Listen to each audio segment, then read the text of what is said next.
Hello everybody, welcome to my YouTube channel. कैसे हैं आप सभी लोग? होप करता हूँ आप सभी जो बहुत अच्छे होंगे। तो आज की वीडियो जो है काफ़ी ज़्यादा इंपॉर्टेंट होने वाली है आपकी टीचिंग एग्जाम से रिलेटेड। आपका सी टेट, यूपी टेट, आपका कोई भी स्टेट का टेट, आप इंटरव्यूज़ देने जाते हैं अपने टीचिंग का, वो उसमें साथ साथ में बीएड में भी आपको जो है काफ़ी ज़्यादा इंपॉर्टेंट होने वाली है वीडियो, क्योंकि बीएड में भी ये टॉपिक आपको पूछ लिया जाता है। 10 से 15 नंबर का ये टॉपिक आप लोगों को देखने को मिलता है।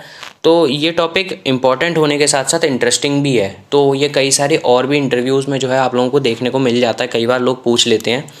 तो ये टॉपिक है आपका एम्स और आपका ऑब्जेक्टिव में जो है क्या अंतर होता है, या फिर एम्स और ऑब्जेक्टिव आपके क्या होते हैं। तो इस वीडियो में मैं आप लोगों को कंप्लीट बता दूंगा, क्योंकि लोग बड़े ना कंफ्यूज होते हैं एम्स और ऑब्जेक्टिव को लेके।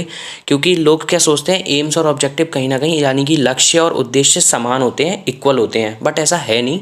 काफ़ी हद में डिफरेंट ही होते हैं। बस हम ये कह सकते हैं एक दूसरे से कनेक्टेड होते हैं, लेकिन होते आपस में डिफरेंट ही हैं।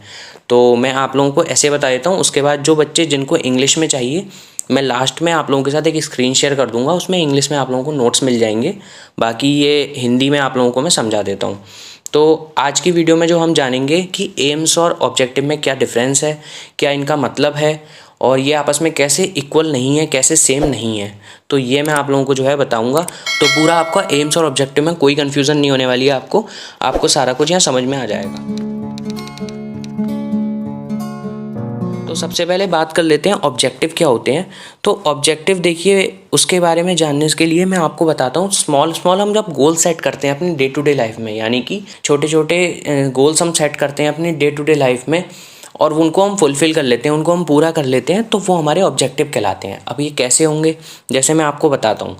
फॉर एग्ज़ाम्पल, कोई बच्चा है, उसने ये सोचा कि मैं बड़े होके जो है वो मैराथन दौड़ूंगा, मैं एक रेस दौड़ूंगा जो कम से कम 10 से 12 किलोमीटर की होती है। आप सबने देखा होगा, रेस होती है। तो कोई भी बच्चा ऐसा तो है नहीं सीधे 10 या 12 किलोमीटर है, कोई भी इंसान है ऐसा नहीं होता है कि जो 10 और 12 किलोमीटर सीधे दौड़ ले। तो वो क्या करेगा, पहले घर से सोच के आएगा कि आज मुझे 1 किलोमीटर दौड़ना है। अब ये उसका जो सोच के आएगा वो हुआ उसका ऑब्जेक्टिव। उसको वो पूरा कर लेगा आके, तो वो हुआ उसका ऑब्जेक्टिव को उसने फुलफ़िल कर लिया, यानी कि उसका ऑब्जेक्टिव कंप्लीट हो गया। वहाँ हम उसे एम नहीं कहेंगे, वहाँ हम उसे ऑब्जेक्टिव कहेंगे। क्योंकि बेसिकली लोगों से पूछा जाता है कि आपका एम्स और ऑब्जेक्टिव क्या होता है, तो लोग कहते हैं कि हमारा एम डॉक्टर बनने का, या ऑब्जेक्टिव हमारा उद्देश्य डॉक्टर इंजीनियर बनने का, बट ऐसा है नहीं। यहाँ आपका स्मॉल गोल्स को अगर हम यहाँ कहेंगे तो आपका ये ऑब्जेक्टिव हो गया। उसके बाद वो अगले दिन आया, उसने बोला कि आज मैंने 1.2 किलोमीटर दौड़ना है, 1200 मीटर दौड़ना है। तो अगर वो दौड़ लेता है तो वहाँ उसका ऑब्जेक्टिव जो है वो फुलफिल्ड हो गया। इसी तरीके से धीरे धीरे करके वो आने वाले 5 साल में, 10 साल में 10 से जब 12 किलोमीटर दौड़ना शुरू कर देता है, तो हम कह सकते हैं कि फ्यूचर में अब वो जिसका जो उसका एम था, यहाँ उसका एम होगा कि फ्यूचर में उसे 10 से 12 किलोमीटर जो है उसे मैराथन दौड़नी थी। तो अब उसका जो है एम पूरा हो गया कि उसे दौड़नी थी। तो यहाँ पे हमने ऑब्जेक्टिव और एम में क्या जाना कि वो जो डेली डेली जो सोच के आ रहा है, यानी कि डेली डेली के जो उसके गोल्स वो सोच के आ रहा है और उसे फुलफिल कर दे रहा है, तो वो तो हुए उसके ऑब्जेक्टिव। लेकिन जब इसको हम सबको सम कर लेते हैं तो वो हमारा एम्स हो गया। तो यहाँ से एक हमारे को डेफिनेशन निकल के आई कि सम ऑफ ऑल द ऑब्जेक्टिव्स, यानी कि ऑब्जेक्टिव को अगर हम ऐड करते जाएं, ऑब्जेक्टिव उद्देश्य को अगर हम ऐड करते जाएं, तो हमारा जो है वो एम के बराबर होता है।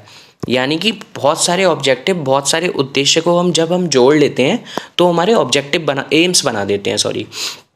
तो ऑब्जेक्टिव क्या हुए, जो हम डे टू डे लाइफ में हम अपने डेली अचीव करते हैं, या फिर अगर आज अचीव नहीं हो पाया तो हम वो कल अचीव करेंगे। और एम्स क्या होता है, जब उनका हम बाइंड अप होता है। अगर आपसे कोई पूछे कि आपका एम क्या है, तो आप बोलेंगे कि फॉर एग्जांपल कोई बच्चा है, वो बोलेगा कि मेरा एम, मुझे टीचर बनना है, एक अच्छा टीचर बनना है। और अगर उससे बोलेंगे कि आपके उद्देश्य क्या है, तो अगर मान लीजिए वो 10th क्लास में है, तो वो ये बोलेगा कि मुझे अभी 10th कंप्लीट करनी है, उसके बाद 12th कंप्लीट करनी है। ये उसका एम हो जाएगा। और उसको फ्यूचर में जाके टीचर बनना है, तो वो उसका जो है वो ये उसका जो है वो ऑब्जेक्टिव होगा। और अगर फ्यूचर में उसको जाके टीचर बनना है, वो उसका जो है वो एम होगा। और अलग अलग लोगों के लिए अलग अलग ये होते हैं। जैसे किसी के लिए मान लीजिए किसी को ग्रेजुएशन करनी है, खाली ग्रेजुएट होना है, तो वो उसका एम है। तो उसके लिए 10th और 12th क्या होंगे, उसके लिए 10th और 12th ऑब्जेक्टिव होंगे। और किसी के लिए टीचर बनना है, गवर्नमेंट टीचर, तो यहाँ पे उसका ग्रेजुएशन भी जो है एक तरीके का लक्ष्य उद्देश्य ही होगा, उसका एम उसको जो है वो गवर्नमेंट टीचर बनने का है।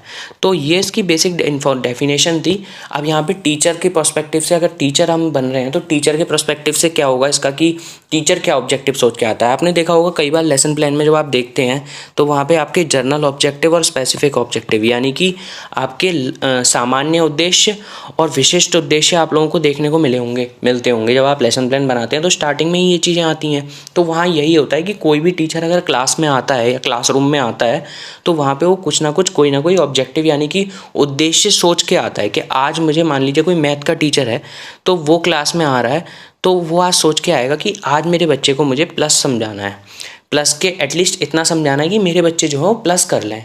तो यहाँ वो ऑब्जेक्टिव सोच के आ रहा है। तो यहाँ वो ऑब्जेक्टिव सोच के आया। अब वो क्लास में आया, बच्चों को उसने प्लस के क्वेश्चंस कराए, बच्चे आ गए, बच्चों को सबको आ गया, मतलब बच्चों को सीख गए प्लस के क्वेश्चन। तो यहाँ उसके ऑब्जेक्टिव जो है वो फुलफिल्ड हो गए। ऐसे ही वो माइनस सिखाता है, डिवाइड सिखाता है, मल्टीप्लाई सिखाता है, तो ये ऑब्जेक्टिव उसके फुलफिल्ड होते जा रहे हैं। तो यहाँ वो ऑब्जेक्टिव सोच के आया। हम लोग यही तो करते हैं अपने स्पेसिफिक ऑब्जेक्टिव में, हम लोग यही लिखते हैं लेसन प्लान बनाते समय। और उसके बाद अगर मान लीजिए क्लास में जैसे उसने देखा कि उसके ऑब्जेक्टिव पूरा करने में कई बच्चे जो हैं वो बहुत जल्दी उसके ऑब्जेक्टिव पूरे करवा देते हैं। जैसे फॉर एग्जांपल कुछ बच्चे मैथ्स में जो हैं टैलेंटेड होते हैं, उनका मैथ्स में उनका फेवरेट सब्जेक्ट होता है, रुचि होती है। तो टीचर के दिमाग में कहीं ना कहीं, आप भी जब टीचर बनेंगे आपके दिमाग में आएगा कि ये बच्चा जो है ये मैथ्स में अपने ऑब्जेक्टिव कंप्लीट कर लेता है। यानी सिंपल लैंग्वेज में अगर हम कहें तो वो मैथ्स में जो है वो अच्छे जल्दी से कर लेता है मैथ्स के सम। तो आपके दिमाग में आप उसके लिए एक एम, यहाँ एम कर सोचेंगे आप उसके लिए लक्ष्य, कि आप उसके लिए लक्ष्य सोच लेते हैं कि ये बच्चा बड़े होके जो है बहुत अच्छा मैथमेटिशियन बन जाएगा। तो इसका मतलब क्या हो गया कि वो आपने उसके लिए एम सोचा क्योंकि वो बच्चा अपने ऑब्जेक्टिव पूरे कर रहा था। तो यहाँ भी वही वाली बात आ गई, स्मॉल स्मॉल ऑब्जेक्टिव्स जब होते हैं, ऑब्जेक्टिव्स का जब सम होता है, यानी कि आपका उद्देश्यों का जब योग होगा, वो आपका लक्ष्य यानी कि एम आपका बना देता है। तो इसके बारे में मैंने आप लोगों को डेफिनेशन बता दी, आप लोगों को समझा दिया टीचिंग पर्सपेक्टिव से भी। अब मैं आप लोगों को बताता हूँ कि इसमें जो है वो डिफरेंस क्या है। तो ये डिफरेंस जो है, कई बार ये ज़रूर पूछ लिया जाता है कि डिफरेंस बता दीजिए आप एम और ऑब्जेक्टिव में। तो यहाँ पे जो है हम बताने में जो है थोड़ा हिचकिचाते हैं क्योंकि ऑलमोस्ट सेम ही लगता है ये। तो चलिए इसके जो है डिफरेंस के बारे में जान लेते हैं, इसमें क्या अंतर होता है, क्या सिमिलरिटी होती है।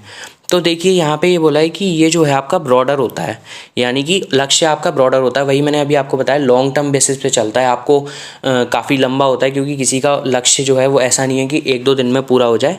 और ये आपका नैरोअर होता है, यानी कि ये आप वही डेली आए, आपने अपना ऑब्जेक्टिव जो है कंप्लीट किया और उसके बाद ऐसी कई सारे ऑब्जेक्टिव कंप्लीट करके आप एम पे जाते हैं। उसके बाद यहाँ पे सेकंड आ गया, ये आपकी अवधि दीर्घकालीन होती है। दीर्घकालीन यानी कि लॉन्ग टाइम, ठीक है। तो ये आपका लॉन्ग टाइम पे होता है। और दूसरा आपका हो गया, ये हो गया आपका अल्पकालीन, यानी कि ये छोटा होता है। ये आप वही डे टू डे जो है आप इसको अचीव करते रहते हैं, चाहे एज अ टीचर हो या कोई भी बंदा हो या कोई भी लोग हो, इसको अचीव करता है डे टू डे लाइफ में। उसके बाद यहाँ पे ही आप बोलते हैं अस्पष्ट और अनिश्चित होता है, क्योंकि देखिए इसमें यह अनिश्चित इसलिए होता है क्योंकि एम आपका नहीं पता ना, आपको कब कंप्लीट होगा आपका एम। हो सकता है 10 साल में भी अगर किसी को मान लीजिए टीचर बनना है, गवर्नमेंट टीचर बनना है, हो सकता है उसका पहली साल एग्ज़ाम ना निकले, दूसरी साल ना निकले, तीसरी साल ना निकले, चौथी साल ना निकले, 5वीं साल में आके निकलता है, और हो सकता है पहली साल में भी निकल जाए। तो ये अनिश्चित है उसका एम। और उसके बाद जो आपका ये जो है आपके ऑब्जेक्टिव हैं, ये आपका जो है ये निश्चित होता है, यानी कि ये स्पष्ट होता है, क्लियर होता है आपके लिए। उसके बाद यहाँ पे हम बात कर लेते हैं कि एक पॉइंट ये भी है इसमें कि इसकी प्राप्ति जो है विद्यालय, समाज तथा संपूर्ण राष्ट्र जो है इसकी प्राप्ति में जिम्मेदार होता है। क्योंकि अगर आप अच्छे डॉक्टर बन जाते हैं तो आपका जो नेशन है वो पूरा रिस्पॉन्सिबल होगा ना उसके लिए। और उसके बाद मान लीजिए इसकी प्राप्ति में जो है वो शिक्षक ही जिम्मेदार होता है, क्योंकि टीचर जो है आप प्लस सीख रहे हैं, माइनस सीख रहे हैं, डिवाइड सीख रहे हैं, जैसा मैंने अभी आपको बताया मल्टीप्लाई सीख रहे हैं, तो उसकी जो प्राप्ति में तो आपका टीचर ही रिस्पॉन्सिबल होगा, वही अल्टीमेटली आपको जो है वो चीज़ें सिखा रहा है। उसके बाद यहाँ देख लीजिए, इसका जो मूल्यांकन और मापन है वो संभव नहीं होता है। तो मापन यानी कि आपका मतलब हो गया मेजरमेंट, और मूल्यांकन का मतलब हो गया इवैल्यूएशन। ये वर्ड आपने बहुत देखे होंगे, इवैल्यूएशन और मेजरमेंट में। तो इनका जो है इवैल्यूएशन और मेजरमेंट इसका संभव नहीं है एम का, क्योंकि आप देख सकते हैं कि ये जब लॉन्ग टर्म बेसिस पे है तो इसका आप इवैल्यूएशन कैसे कर लेंगे। ये जो है इसका इवैल्यूएशन और मापन जो है संभव है, क्योंकि कैसे संभव है, कोई टीचर क्लास में आया, उसने प्लस पढ़ाया, उसको लगा कि सारे बच्चे उसके जो है प्लस के क्वेश्चन करने सीख गए, उसने तुरंत एवेल्यूएट करा कि हाँ प्लस सीख गए हैं, तो उसका एवेल्यूएशन हो गया। नहीं सीखे हैं तो भी आपने उसका एवेल्यूएशन है मेजरमेंट कर लिया, तो आपको इसका रिजल्ट जो है वो तुरंत मिल जाता है। उसके बाद मैं यहाँ पे आपको कह सकता हूँ कि इसका संबंध शिक्षा तथा भविष्य से है। वही है, आप अपना फ्यूचर बिल्ड कर रहे हैं एम्स सेट करके, तो इसका तो आपका कनेक्शन फ्यूचर से हो गई। और यहाँ पे इसका कनेक्शन आपका जो है फ्यूचर से नहीं है। इसका आप यहाँ देख सकते हैं यह शिक्षा में ही निहित होता है, मतलब ये है कि एजुकेशन में ही जो है, एजुकेशन में आपका इन्वॉल्व होता है। उसके बाद आप कह सकते हैं यहाँ पे टीचिंग से इसका संबंध होता है। वही आप क्लास में जब ऑब्जेक्टिव पूरे कर रहे हैं तो ये कहीं ना कहीं टीचिंग से ही इसका संबंध होता है। और उसके बाद यहाँ पे हम कह सकते हैं कि ये समाजशास्त्र और शिक्षा शास्त्र क्या कहते हैं, इसका स्रोत होते हैं।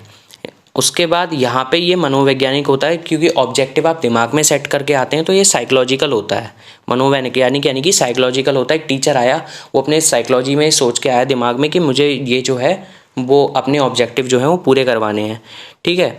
उसके बाद यही सब है इसमें कि ये सब्जेक्टिव होता है और ये आपका ऑब्जेक्टिव हो जाता है, आपका उद्देश्य।